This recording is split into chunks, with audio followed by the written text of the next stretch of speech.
অতএব আমি আপনাকে বুঝাচ্ছিলাম যারা সালাত আদায় করে না তারা কত খারাপ।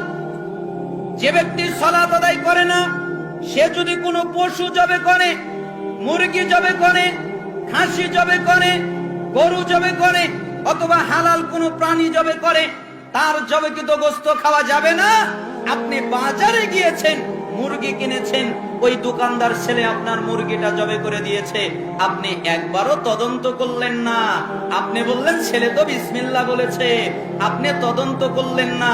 ও বিসমিল্লাহ একবার কেন, 1 কোটি বার যদি বিসমিল্লাহ বলে আর যদি সালাত আদায় না করে, তার জবকৃত গোশত ওই রকম হারাম যেরকম সুদ হারাম, যেরকম মদ হারাম, যেরকম শুকুর হারাম।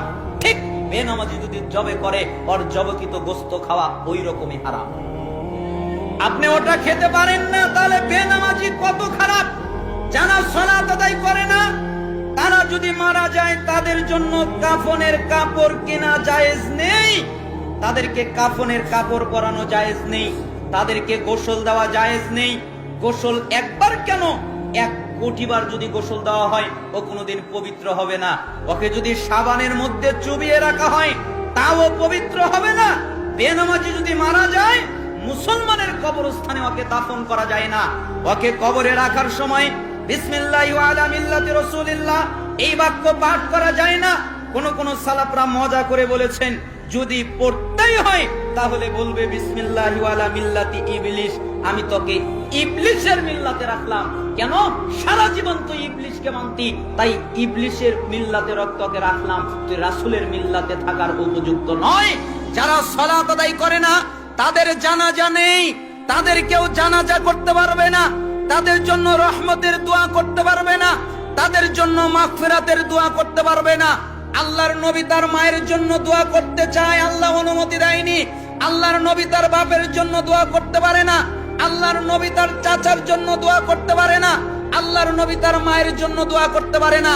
আপনার বাপ যদি বেনামাজি হয়, আপনার মা যদি বেনামাজি হয়, আপনার ভাই যদি বেনামাজি হয়, আপনার সন্তান যদি বেনামাজি হয়, আপনার স্ত্রী যদি বেনামাজি হয়, যেই বেনামাজি হোক না কেন তার জানাজা আপনি পড়তে পারবেন না। যদি আপনি তার জানাজা পড়েন তাহলে আপনার আমলনামায় টাটকা গুনাহ হবে। আপনি কেন জানাজা পড়লেন? এজন্য আল্লাহর নবী বললেন সালাত চলে যাবে, এটা সর্বশেষ চলে যাবে। এজন্য আমি আপনাদেরকে ইঙ্গিত দিয়ে বোঝালাম, আপনারা সালাত অন্তত ছাড়বেন না। রাজি আছেন? সালাত আদায় করবেন, রাজি আছেন? কে কে? লিল্লাহি তাকবীর। আল্লাহকে বলেন আল্লাহ আমরা আর নামাজ ছেড়ে দিব না। আল্লাহ তাআলা আপনাদের কবুল করুন। হাত নামান। সালাত আদায় করতেই হবে।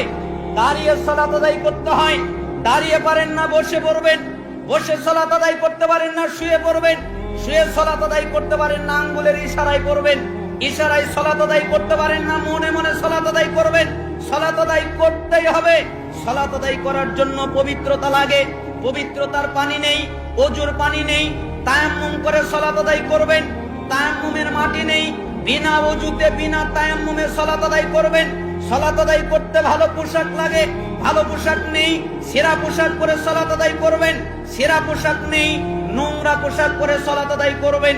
নোংরা পোশাক নেই, উলঙ্গ হয়ে সালাত আদায় করবেন। সালাত আদায় করতেই হবে।